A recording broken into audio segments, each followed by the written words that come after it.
¿Qué tal? Muy buenas noches, bienvenidos a Va en Cero. Gracias por participar, estar con nosotros en esta emisión desde el Sistema de Radio y Televisión Mexiquense. Hoy vamos a platicar con Enrique de la Madrid Cordero, quien fuera secretario de Turismo, usted lo conoce, hijo de un presidente, Miguel de la Madrid, y quien para muchos estaba candidatado para la presidencia de la República.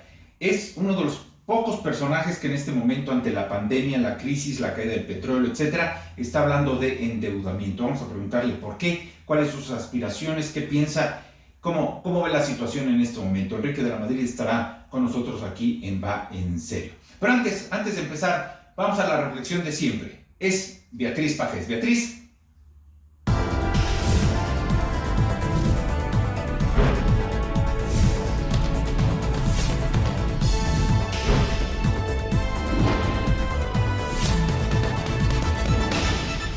Hola, ¿qué tal?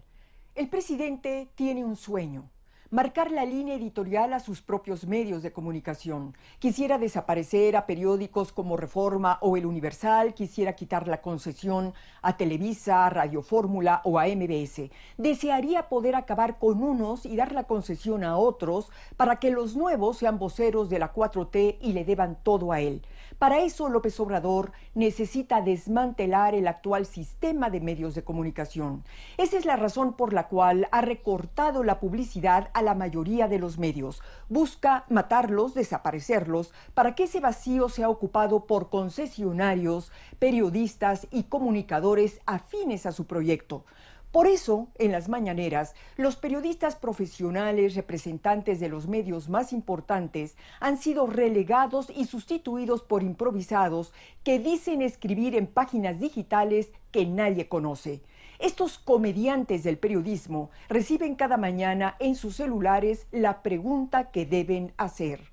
Estos pseudoperiodistas cumplen con un papel muy importante en los monólogos presidenciales. Preguntan lo que el presidente quiere que le pregunten. Evitan que otros aborden temas que puedan incomodar al primer mandatario y logran que la noticia sea cocinada solo en el horno de Palacio Nacional.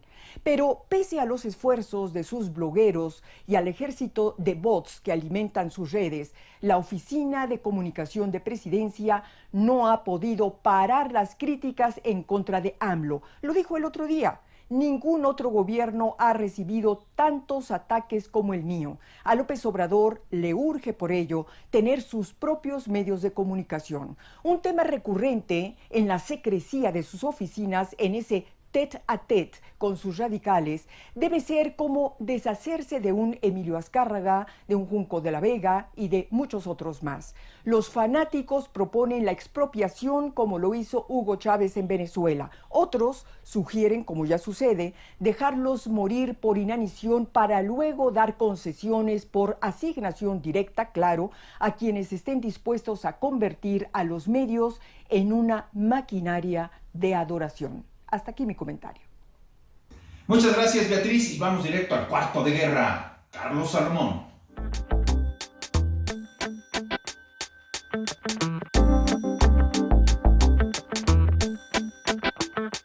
México no es un país pobre, pero es un país despiadadamente desigual.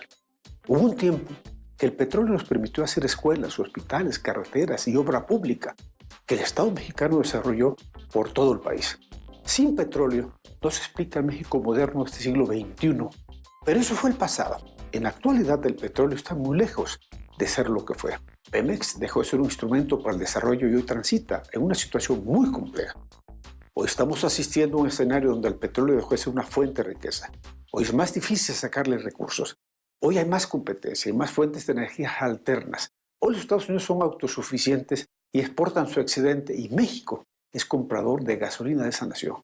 Los papeles se invirtieron. En la actualidad, Rusia y Arabia Saudita, quienes tienen el 40% del mercado de la OPEP, están en una guerra de precios por un mercado que tiene exceso de oferta y en donde el fracking de los Estados Unidos influye en la determinación de precios a la baja, como nunca se había visto. La mezcla mexicana transita en un tobogán donde el costo de producirlo es casi el mismo que su valor en el mercado. Compleja y muy difícil la situación actual de Pemex. Y en este contexto complicado, una economía mexicana en recesión, aparece un virus que vino a poner un adjetivo fácil a la situación económica nacional. Lo que menos necesita una economía en tensión es más tensión. Y el coronavirus vino a dar una descarga de alto voltaje, justo cuando los tambores de la recesión suenan cada vez más cerca. Con la demanda hundida por el avance de la epidemia, sin un recorte de la oferta, los precios se fueron por los suelos. Con el sector de servicios atenazado por el virus y un bache industrial, el tiempo se convirtió en un adjetivo fácil y un verbo difícil. Se marcó el fin de la diversión y desató una tormenta que resonará durante muchos meses en un mundo en donde Estados Unidos se convirtió en el primer productor mundial gracias a la tecnología del fracking y le quitó el mango del sartén a la OPEP.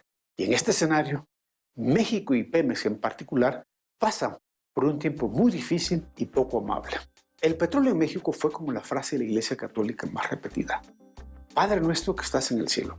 Así hoy podemos decir: petróleo nuestro que estabas en el cielo y que nos permitiste hacer un México moderno. Hoy esa frase está muy lejos y solo nos queda rezar para encontrar un camino donde el petróleo vuelva a ser la solución y no el problema.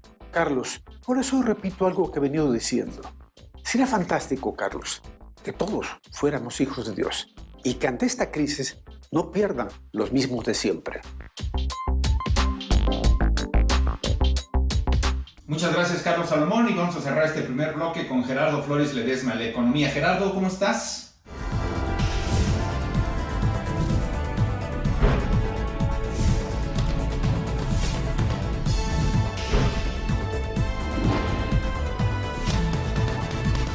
¿Qué tal, Carlos? Muy buenas noches a ti y al auditorio.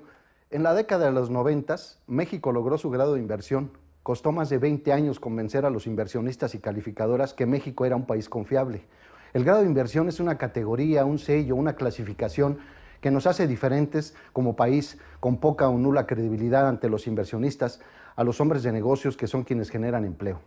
Este valor lo otorgan las agencias calificadoras de riesgo crediticio, tales como Fitch Ratings, Standard & Poor's y Moody's, que dan diferentes grados de inversión con base en datos como tener finanzas públicas equilibradas, ingresos firmes y seguros, bases para considerar que se es un país en crecimiento, que tiene empleo dinámico y creciente, que cuenta con ingresos diversos, no solo petroleros, que generan confianza para nuestros inversionistas. País con deuda manejable, nación que garantiza sus pagos, país con libertad de prensa, con ingreso per cápita, un Estado con seguridad para propios y extranjeros. Ahora bien, aunque nunca tuvimos la AAA, que garantiza inversiones de todo tipo, principalmente productivas, queda claro que desde la era de los 90 y hasta nuestros días ha habido crecimiento en el país, excepto en la crisis del 94 y la sanitaria de 2009. Fue un crecimiento mediocre, pero crecimiento al fin. ¿Cuáles son los riesgos de esto, Carlos? El actual gobierno se peleó con las agencias calificadoras, le metió más de 200,000 millones de pesos a Pemex, que son recursos insuficientes para hacer productiva la empresa. Se decidió cancelar proyectos productivos como el aeropuerto de Texcoco y cerveceras como Constellation Brands. Se propuso hacer un Tren Maya y una refinería de Dos Bocas que no garantiza ningún ingreso positivo para el país. Hay recesión en México. Llevamos 5 préstamos solicitados y ya concedidos. Una devaluación atroz porque se recibió $1 a cambio de 17 pesos y ahora está casi 25 pesos por cada billete verde. Un precio del petróleo que se recibió en $52 por barril, bajó a 42 en la estimación del gobierno y ahora está en 16. Hay fuga de capitales por más de 7,000 millones de dólares. La confianza de los inversionistas nacionales y extranjeros está afectada por las decisiones del gobierno. Estamos a un paso de perder el grado de inversión y las consecuencias van a ser desastrosas. Ahí les dejo la conseja, la moraleja, la frase pues, tanto va el cántaro al agua hasta que se rompe. Muchas gracias, Gerardo, y vamos a hacer una pausa. Regreso con Enrique de la Madrid Cordero. Recuerde, esto aquí va en serio. Volvemos.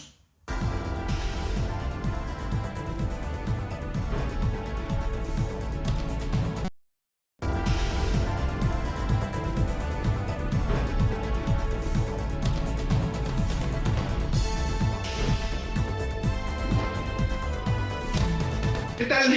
Buenas noches. Saludo a Enrique de la Madrid. Es un placer poder comunicarme contigo. Ahora sí que bienvenido a Va en Serio. Y en serio, vamos a hablar de cosas muy importantes que solo contigo podemos tratar. Enrique, muchas gracias por aceptar la conversación. Al contrario, gracias a ti, Carlos, por la oportunidad de hablar contigo y como siempre, con mucho gusto.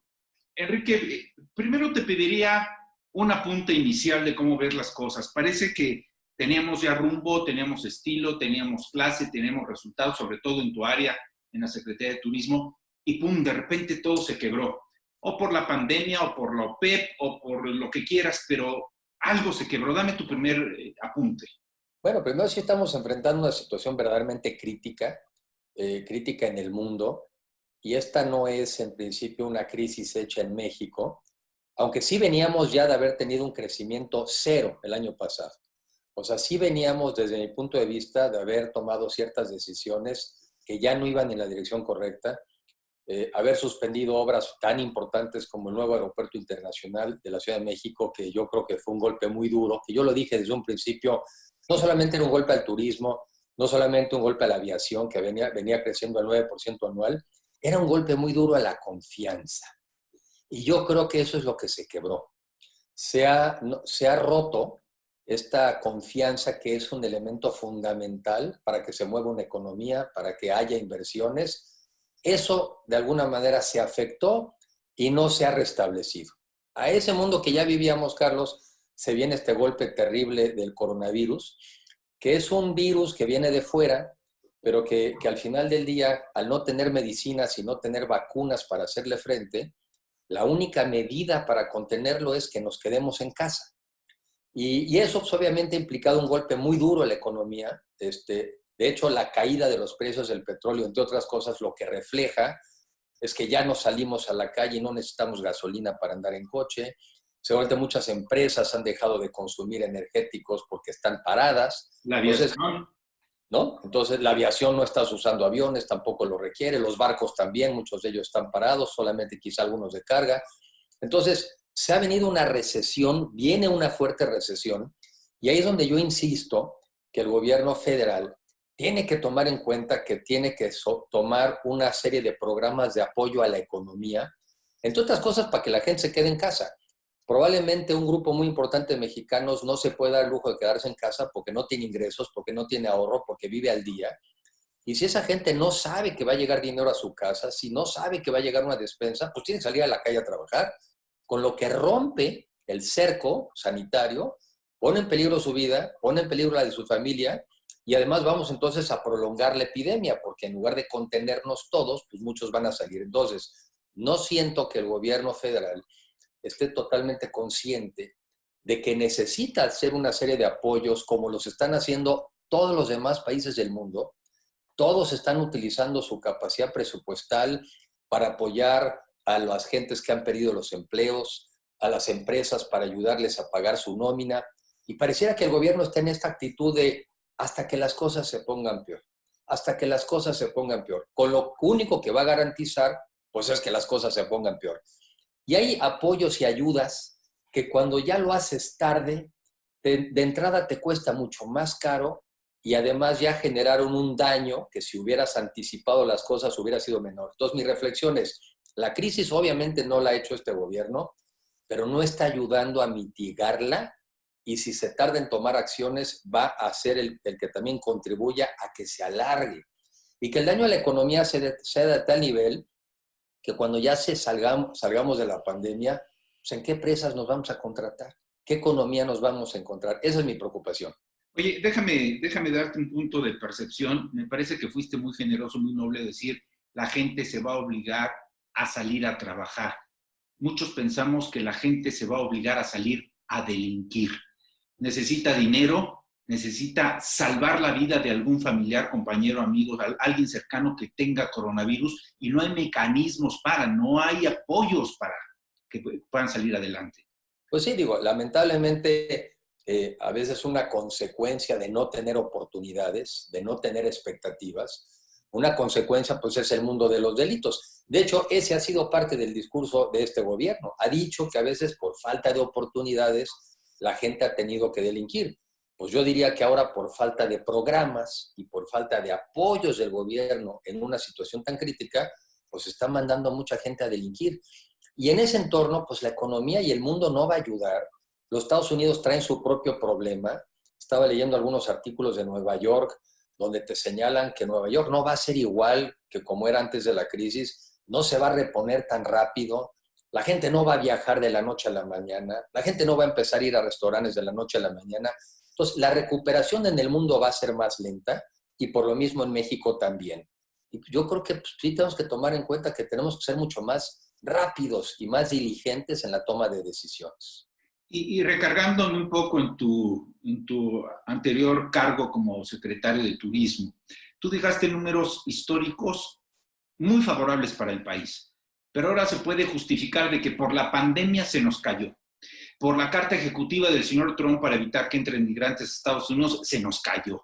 Porque no hay gasolina para los barcos, se nos cayó. O sea, ¿en qué situación estamos en ese sentido? Es decir, tú dices, mañana la gente no va a salir de inmediato a restaurantes, no va a viajar, no va... Pero entonces, ¿cuál es la expectativa real? Porque si nos asombraba, Enrique, que la economía china crecía un 7%, México va a decrecer un 6%. Esto es muy grave. Bueno, a ver, ya estaba yo leyendo, yo sin ser un experto en esto y ni tengo cómo medirlo, pero pues así nomás por referencia, yo estimo que no va a ser menos del 10% la caída, no menos del 10%.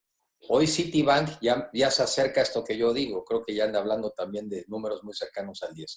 Sí, porque te pongo ejemplos. En la hotelería, pues ya en lo que va de este mes, ya han perdido 75% de los ingresos con respecto al año anterior, mismo mes.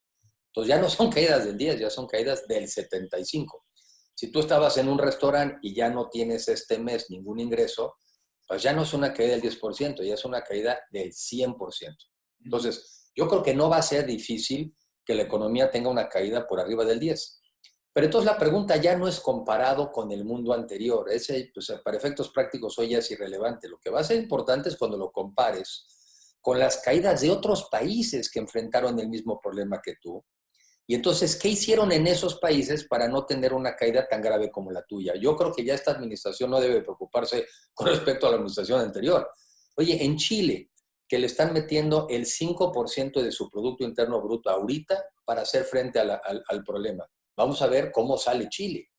En Estados Unidos, que le están metiendo más del 10 del PIB, creo que ya hasta están hablando algunos del 15 o 20. Vamos a ver cómo sale Estados Unidos. Entonces, el tema, lo relevante es, hoy tenemos un coronavirus, hoy tenemos que quedarnos en casa, y si la gente no ve medidas de apoyo a su economía y a las empresas, va a salir a la calle, se va a contagiar, se va a enfermar y se va a prolongar.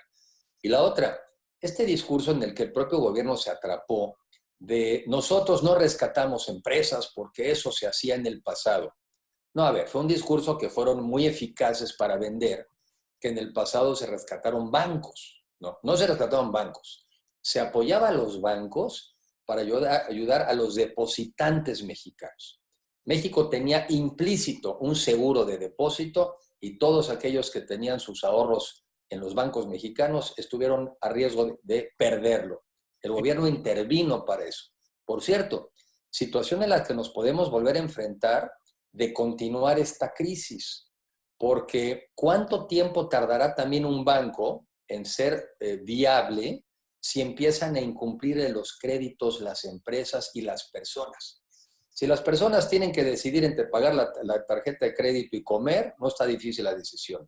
Si las empresas tienen que decidir entre pagar la nómina o la renta o pagar los créditos de los bancos, tampoco está difícil la decisión. Por eso es bien importante actuar a tiempo, porque si no esto tiene un efecto de contagio y podemos acabar en una crisis de una dimensión que no hemos visto en la vida, por lo menos reciente del país. De ese tamaño yo veo las cosas. ¿Pero no te parece que antes o durante la pandemia México abrió demasiados frentes, demasiados problemas y no los llegó a concluir? Te doy ejemplos claros. Fuimos los grandes ausentes en Davos. No quedamos bien parados con el G20. Nos metimos en problemas con la OPEP.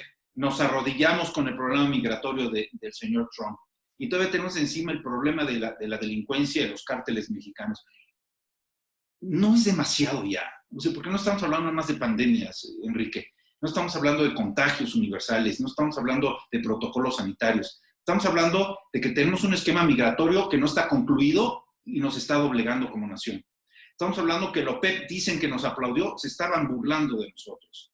Estamos hablando del G20, que en lugar de proponer México iniciativas de vanguardia, aquí tenemos la mejor universidad, aquí tenemos la mejor institución sanitaria, pónganse de acuerdo.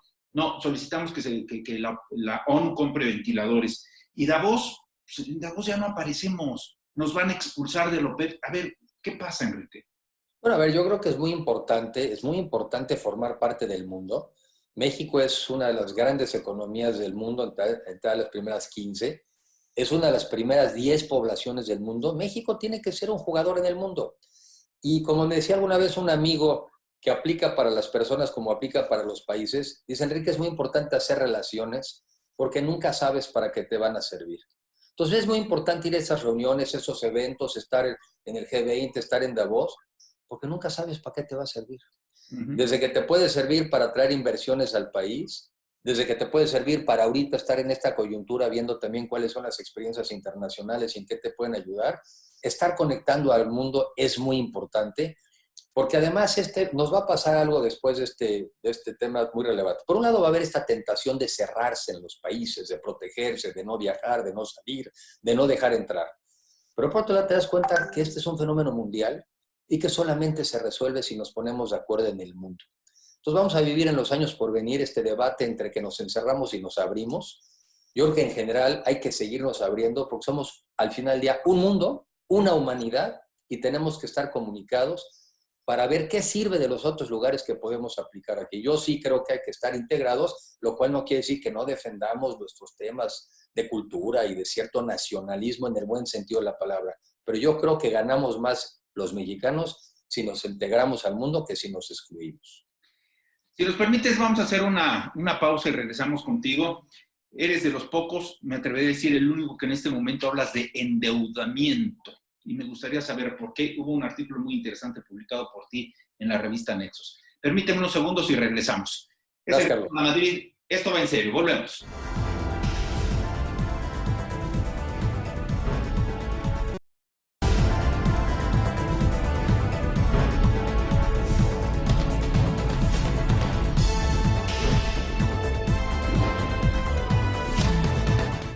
Bien, pues regresamos con Enrique de la Madrid. Enrique, vas contracorriente. Decimos que el gobierno de la 4T va contracorriente del mundo en todos sentidos, pero tú eres uno de los pocos, y decía yo antes de la pausa, quizá el único que se está atreviendo a hablar de endeudamiento. ¿No nos pondríamos la horca de inmediato? No, mira, primero yo creo que una reflexión. No, la deuda no es buena o mala. Lo que importa es qué haces con ella. Incluso si me preguntaran, yo te diría que en general es buena. Ejemplos, una persona puede tener una casa hoy si obtiene una hipoteca y la paga en los próximos 30 años. Eso es bueno. Una persona puede comprar un coche hoy, puede comprar una televisión, puede comprar un bien y lo usa hoy porque sabe que lo va a pagar en los próximos años. Lo mismo en los países. Se invierten esas deudas en carreteras, en escuelas, en hospitales, en infraestructura productiva, pues eso es bueno porque traes un beneficio hoy sabiendo que esas obras te van a permitir pagar esa deuda en el futuro. Entonces, principio, quitémonos esta idea mala de que la deuda es mala. No, no es mala. Lo que es útil. Déjame decirte algo, Enrique. Yo entiendo eso en una economía sana. No sabes si de aquí a 30 años vas a tener el capital para ir pagando la hipoteca, pero haces el esfuerzo y cumples. Pero en este momento endeudarnos cuando cae el petróleo es históricamente la primera vez que la mezcla mexicana está en menos 2.37. Caen las remesas, cae la inversión doméstica, la interna, se cierra, se frena, estamos en recesión y no nos llega la inversión extranjera directa. Y por si fuera poco, hay fuga de capitales. ¿Cómo te endeudas si estás cojo de todos lados? A ver, primero te voy a decir cómo te endeudas y para qué te endeudas. Mi reflexión es la siguiente, y yo no promuevo la deuda, sino mi reflexión es la siguiente. El gobierno primero tiene que cubrir la caída que va a tener de ingresos. Quiera o no quiera, la gente va a pagar menos impuestos porque va a haber menos utilidades. Al gobierno se le van a caer los ingresos y eso pone en riesgo el pago de los médicos, las enfermeras, los policías, los maestros. O sea, se pone en riesgo ese pago. No te puedes dar el lujo de no pagarles a esas personas. Para eso te tienes que endeudar. Una. O la otra alternativa antes de endeudarte es que puedes decir, oye, pues yo tengo unos proyectos de infraestructura que para mi gobierno son muy importantes, como Dos Bocas, que le tienen mucha fe. Me interesa mucho el Tren Maya, me interesa el transísmico. Bueno, sí, pero ahorita se trata entre la vida y la muerte. Entonces, ¿qué tal si posponemos esas obras, las posponemos y dedicamos esos recursos a los hospitales, a las enfermeras, a los cubrebocas, a los ventiladores, a los programas de apoyo a la gente más necesitada, al abasto, a las despensas? Y solamente si ese dinero que pospusiste la inversión no te alcanza, es donde yo propongo no le tengamos miedo a la deuda, porque lo que está en juego es la vida. Pongo un ejemplo muy caserito. Imaginemos una pareja que las dos personas pierden el empleo en esta crisis. La mujer tiene un problema muy serio de una enfermedad y tienes que ir a un hospital. Ni modo que ahí el marido salga con el tema de, mi amor, yo me propuse no endeudarme nunca en la vida y pues para cumplir con la promesa, mi amor, te vas a morir. Eso es donde andamos. O sea, yo no creo en estas cosas en donde por principio, si no tiene sustento y no tiene lógica, te sostengas en este argumento. Yo digo, primero, reasignar el gasto público. Primero, ver si algunos de estos fideicomisos tienen o no el dinero que dicen que tienen. Yo tengo mis dudas. Pero sobre todo las obras de infraestructura, pues posponerlas. Ahora, no nos alcanza, si te sales a endeudar. Ahora, no te sales a endeudar como la tarjeta de crédito, Carlos, como México, donde te prestan el crédito a tasas del 20% y lo tienes que pagar ya. No, México todavía puede hacer financiamientos de largo plazo para una emergencia. Y pongo un ejemplo. Sí. Hoy en día las calificadoras, los mercados castigan más a los países que no están haciendo un programa de apoyo a su economía y que no se están endeudando. Hoy las castigan más porque saben entonces que la caída de ese país va a ser tanto más grande y entonces sí más riesgoso de recuperar su dinero. Y tan es así que para muestra un botón, que apenas estos días le bajan la calificación a la deuda del país, que no se ha endeudado, y le bajan la calificación a Pemex, que en teoría no se ha endeudado. O sea, mi argumento es, hoy la gente quiere ver a gobiernos que están tomando acciones en beneficio de su comunidad, y el que no lo hace, incluyendo endeudarse, a ese es al que castiga. Oye, pero lo que te voy a decir es en serio y muy en serio, porque así está ocurriendo. Parecería que para un personaje de tu estatura, de tu calidad de experiencia, sería una broma la pregunta, pero es en serio. A ver, la alternativa para salir de todo este esquema que me has planteado en estos últimos minutos es a través de subastas, de rifas o de compra de estadios de béisbol. Es creíble lo que te estoy diciendo, ¿eh? Yo creo que hay cosas, ahí tienes un buen ejemplo, ¿no? Puedes posponer esas obras que, repito, para el gobierno son deseables, pero no son urgentes para la gente. Estamos hablando de la vida o la muerte. Y eso es, yo creo que al final del día, mira, uno no escoge las épocas con las que te toca vivir. Tú no escoges lo que te pasa. Lo que sí escoges es qué haces con lo que te pasa. Y hoy, al final del día, no escogimos este coronavirus, pero sí seremos evaluados en la manera como reaccionamos. Y me gustó mucho una frase del gobernador de Nueva York, que ha tenido una actitud ejemplar, que dice, si yo logré que no se muriera nadie que pude haber evitado, y que no quebrara ninguna empresa que pude haber evitado que quebrara, y no se quedó nadie que perdió su chamba y lo pude haber evitado, solo así es que puedo dormir tranquilo. Ajá. Entonces, pues si queremos dormir tranquilos, tenemos que hacer todo para que ni se pierdan vidas, ni empresas, ni empleos que pudimos haber evitado. Si no, no vamos a dormir tranquilos. Para concluir esta generosa conversación, Enrique, para que podamos dormir tranquilos, estoy platicando con quien fuera hijo de un presidente de esta nación, quien ha sido miembro del gabinete presidencial y quien para muchos, yo incluido, tenía los tamaños suficientes para una candidatura presidencial. Dime, ¿cuál es tu pronóstico? ¿Qué va a pasar? Bueno, que si seguimos sin actuar a tiempo, muy mal. La verdad, muy mal, porque entonces vamos a tener una recesión muy fuerte, pérdida de millones de empleos, temas de violencia en la calle, y nos va a costar, y va a haber un encono social muy fuerte. No me gusta lo que veo venir si no reaccionamos a tiempo. Y dos comentarios. Uno es hacia el gobierno, pero el otro yo también me ando moviendo hacia la sociedad. Independientemente de lo que haga el gobierno, los ciudadanos tenemos que tratar de darle la mano a aquellas personas hoy más necesitadas y que lo requieren. Y yo, si quieres, luego platicamos de eso, estoy lanzando este concepto de adopta un mexicano, que quiere decir que nos tenemos que hacer corresponsables de la vida de otros y sobre todo de los más necesitados. No veo que la economía nos haya dado en el pasado, lamentablemente, para sacar a 50 millones de pobres. Mucho menos veo que la economía actual nos va a dar para hacerlo. Los mexicanos que hemos tenido más oportunidades, tenemos que ser mucho más solidarios. Y ahorita el tema es de subsistencia y de abasto. Pero ya después de ayudar a las familias a que el hijo termine la secundaria, la preparatoria, una carrera técnica, hacerlos propios, preocuparse por ellos. Ya llegó la época en donde o nos hacemos corresponsables de otros o no salimos. Y no solamente en México, en el mundo. Solidaridad, ¿no? Sí, solidaridad, empatía y corresponsabilidad. No, yo no soy responsable de la vida de otro, pero sí soy corresponsable. Porque si yo he tenido más oportunidades, yo quiero que otros también las tengan. Así es como yo veo que vienen los años hacia adelante y por lo menos en lo personal así voy a actuar. Bueno, pues me has lanzado un reto, tenemos que encontrarnos ya a la brevedad para que nos platiques específicamente sobre este programa de Adopta a un Mexicano. Carlos, así será. Me parece que son épocas muy importantes y hay que estar a la altura del reto. Y yo creo que es un reto no solamente para los gobiernos, sino para las personas, para las empresas, para cada uno en lo individual. Muy bien, pues Enrique, muchas gracias por esta conversación. Queda el desafío de volvernos a encontrar y que tengas pues, un espléndido aislamiento por lo pronto y después una regeneración social como la que propones. Gracias, Carlos. Gracias como siempre por tu espacio y por la oportunidad de la reflexión. Al contrario, muchas gracias.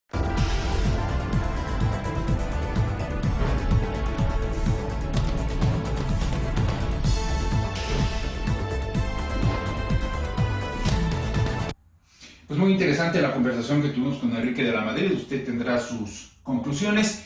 Vamos directo con Alejandra Pérez Bernal. Ale, ¿a dónde nos llevas en esta ocasión? Buenas noches.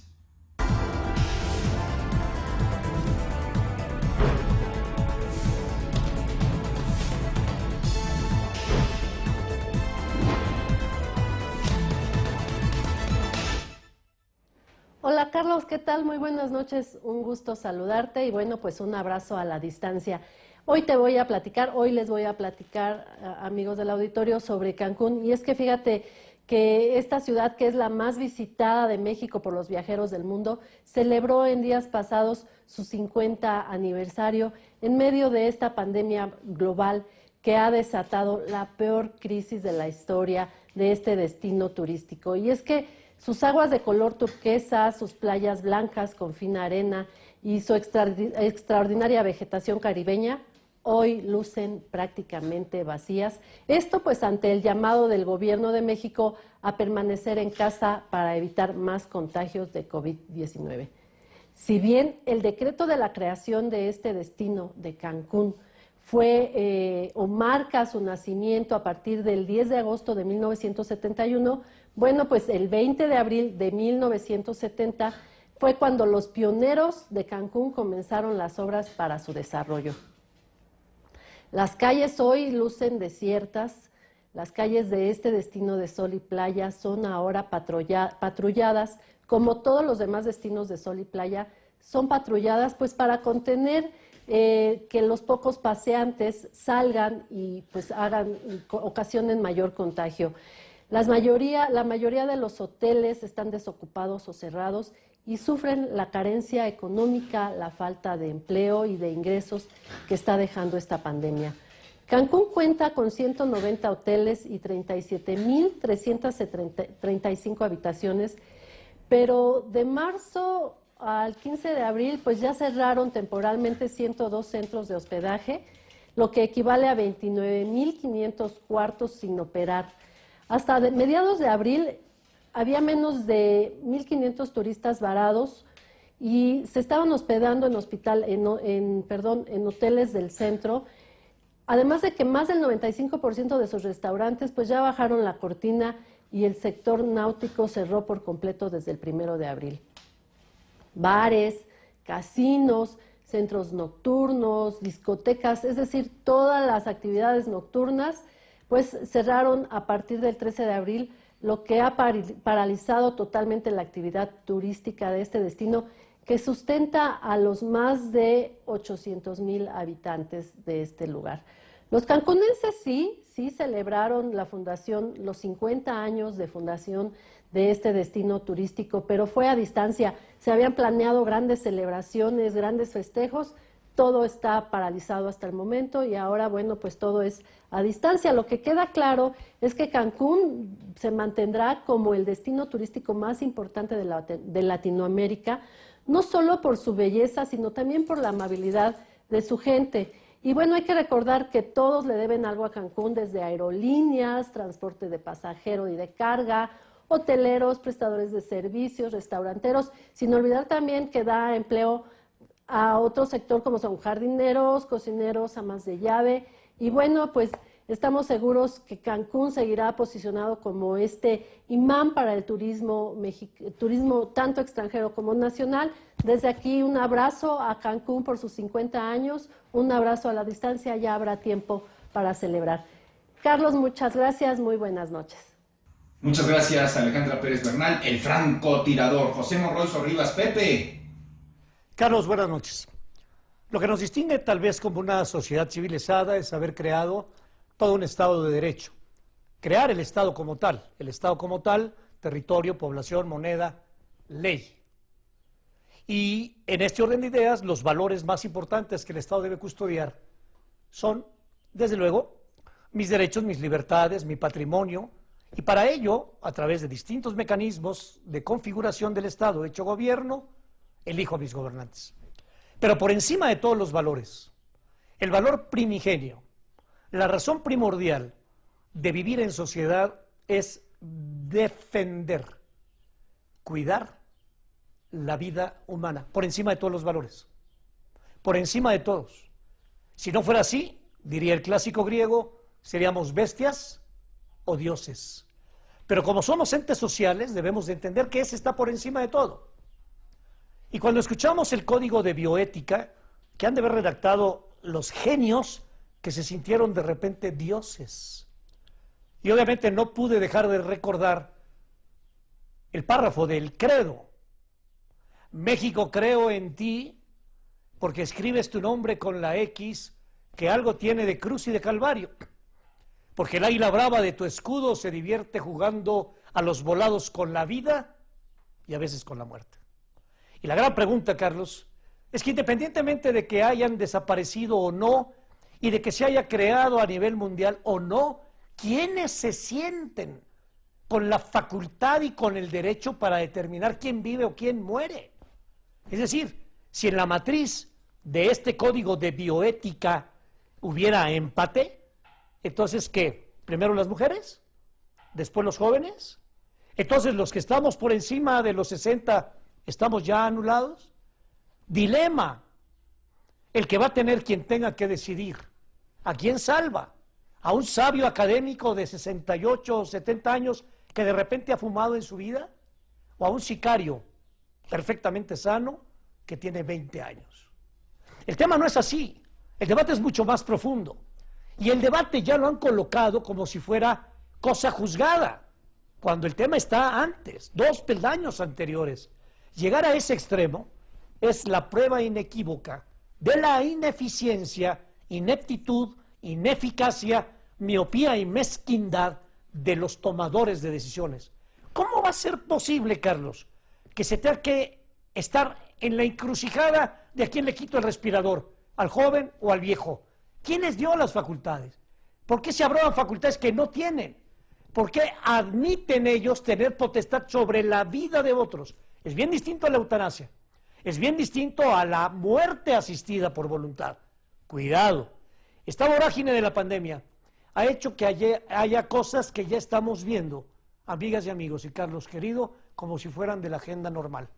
Se están maquilando 30,000 sacos para cadáveres y no nos inmutamos. Entonces, perdón, ¿el cálculo es que va a haber 30,000 muertos?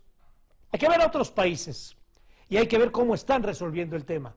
Pero en esta ocasión, y para no perdernos, vaya dilema que tienen los que se tomaron el atrevimiento, creyéndose dioses, de escribir el código de bioética. Nadie, Carlos, nadie tiene derecho absolutamente para decidir si yo vivo o si yo muero.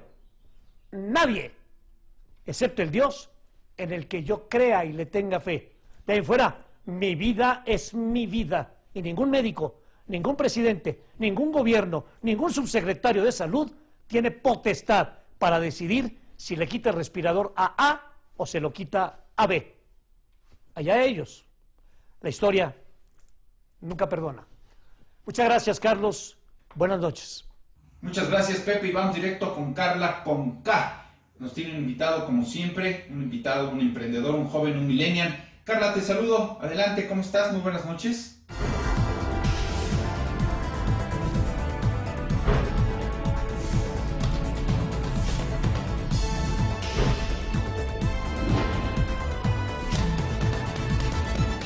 Muchas gracias, Carlos. Bueno, continuamos con Luis Miguel, consultor digital y socio de Gamol, agencia digital.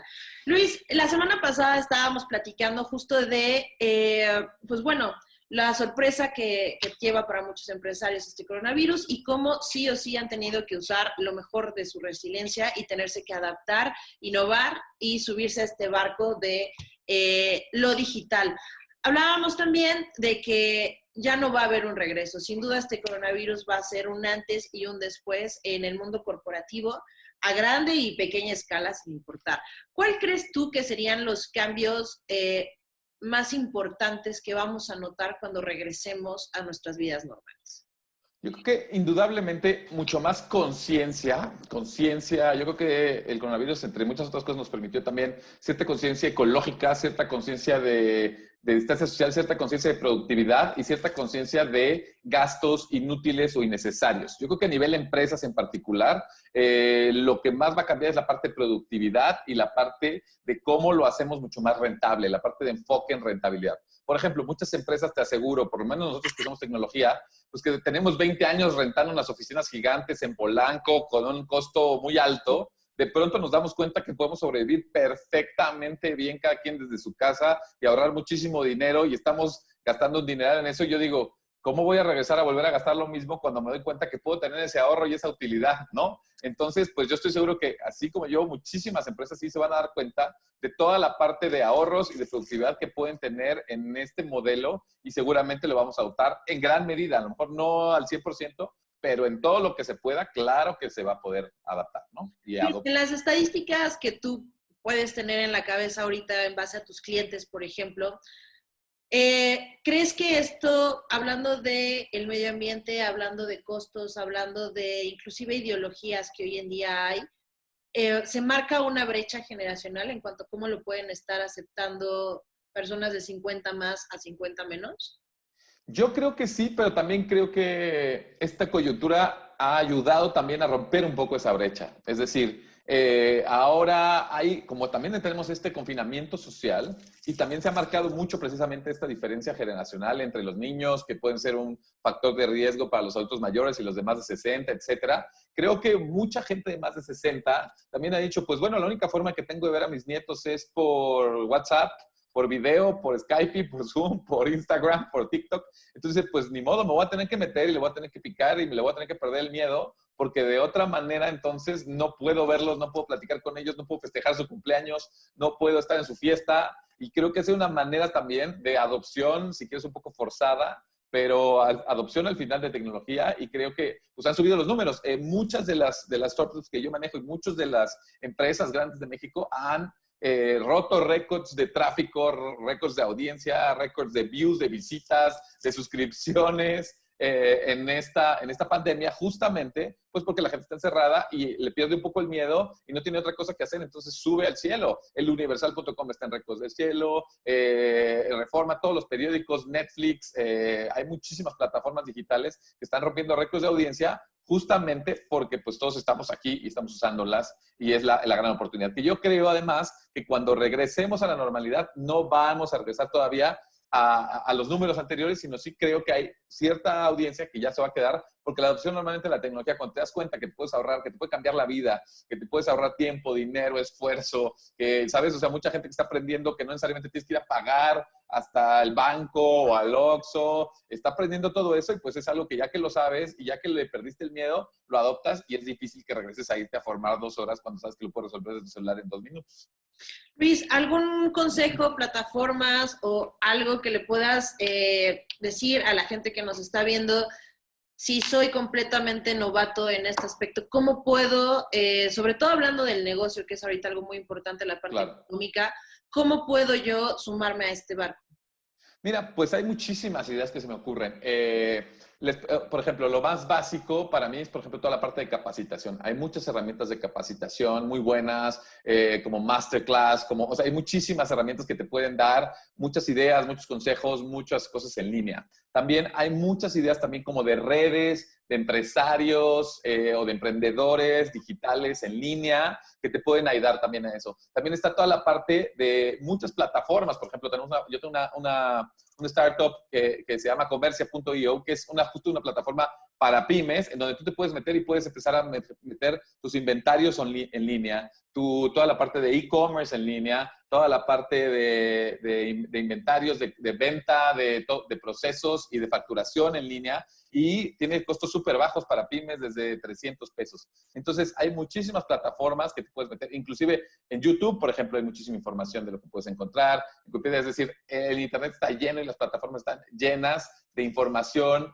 La cosa es perder el miedo y empezar a teclear. Lo más importante también, o lo más básico, es Google. Todo el mundo googleamos muchísimo, Alexa, Siri, etcétera. Y también por eso, para las empresas que se están empezando como a meter o a clavar un poquito más a fondo en esta parte digital, una de las herramientas o de las estrategias fundamentales que no se debe perder es toda la parte de Search Engine Optimization, toda la parte de optimización de buscadores, que es súper importante y que cada vez como hay más personas nuevas y más personas buscando, integrando y tratando de encontrar soluciones, pues vuelve a adquirir una relevancia muy grande. Hay una pugna constante entre el tráfico que proviene de redes sociales y el tráfico que proviene de motores de búsqueda, pero creo que si hacemos una estrategia en conjunto podemos como empresa lograr atraer muchos ojos, porque también hay muy buenas ideas, pero también el chiste de una buena idea digital o de migrar tu negocio digital no nada más es la plataforma tecnológica, esa es la mitad o el 40%. La otra mitad y lo más difícil es la parte de adopción, la parte de que la gente te encuentre, de llegar a las audiencias correctas, con el mensaje correcto, a los clientes correctos en el momento adecuado. Entonces también no olvidemos esa parte de marketing, de content marketing, que es fundamental,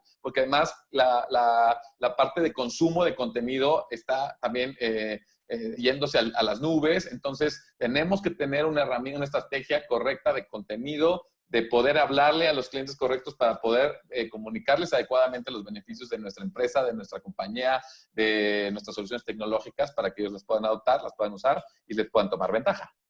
Y redes sociales, ¿no? Yo creo que también es mucho perder el miedo. Yo nunca me hubiera imaginado que una plataforma como TikTok, abusando de la picardía mexicana y del humor que nos caracteriza, se ha vuelto también inclusive una plataforma para llegar a los clientes de una forma diferente, ¿no? No solo con la imagen de, mira, te ofrezco esto, cómprame esto, sino con un video mucho más interactivo que ahora con una carcajada me llamas la atención y te compro. Sin duda, no, TikTok es un fenómeno espectacular, pero no es algo nuevo. Es decir, apenas ahora está empezando a capitalizar en el mercado mexicano todo el leverage que trae, pero en realidad es la plataforma que más está creciendo, la red social que más crece desde hace casi 3 años. Y es la plataforma que además tiene un gran diferenciador contra, por ejemplo, sus competidores más importantes como son Facebook, Instagram y eso, Twitter, etcétera, YouTube, porque simplemente desde el inicio es una plataforma china. Y Facebook, Twitter, Instagram no funcionan en China ni en esa parte del mundo. Entonces, nada más con eso estás ganándole 40 o 30% más de mercado potencial a nivel global. Entonces, yo sin duda creo que las plataformas chinas tienen en el futuro un potencial mucho más grande de darle la vuelta a esto, además del formato.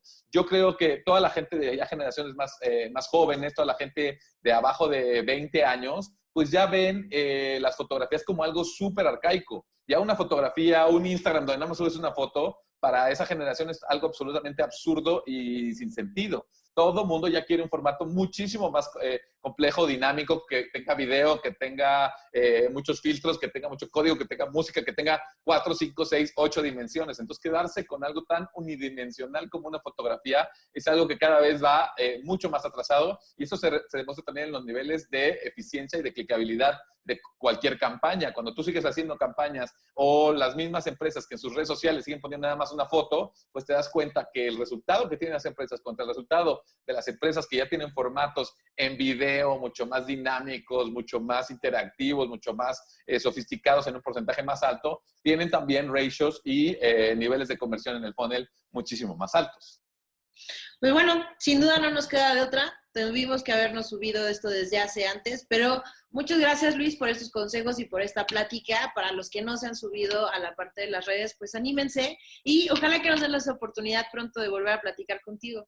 Con mucho gusto, Carla. Muchísimas gracias por la invitación. Y yo creo que nunca es tarde para subirse a estas plataformas. Nunca es tarde para empezar una estrategia digital, porque ahí están los ojos y además todavía la inversión que hay en la industria digital comparada con la cantidad de personas que están conectadas todavía es bastante baja y bastante accesible. Entonces todavía podemos llegar a tener muy buenas herramientas y muy buenas soluciones con un costo bastante bajo. Entonces lo que hay que hacer es buscar asesores a la mejor agencia digital que puedan encontrar y con base en eso, pues dejarse ayudar un poquito, perderle el miedo para poder todavía subirse a esta revolución tecnológica que yo creo que hoy más que nunca está súper de moda y solo tiene para crecer. Es decir, al futuro solo se ve todavía para adelante y para crecer y para sofisticarse y para hacer cada vez la vida más fácil, más sencilla y más tecnológica y para poder tomar las decisiones más basados en datos, en cuestiones tecnológicas y en una lógica un poquito más compleja y ahí la parte humana y la parte creativa para poder llegar y comunicar a los clientes satisfactoriamente, ¿no? Y terminar en la remuneración, que es lo que yo creo que... Exactamente, en hacer negocio, que al final pues todos estamos en esto, ¿no? Muy bien, pues muchas gracias, Luis. Carlos, regreso contigo. Muchas gracias, Carla, y gracias a usted, como siempre le digo, por su cariño, su cercanía, su tolerancia. Soy Carlos Ramos Padilla. Que tenga usted la mejor de todas las noches y recuerde, esto aquí va en serio.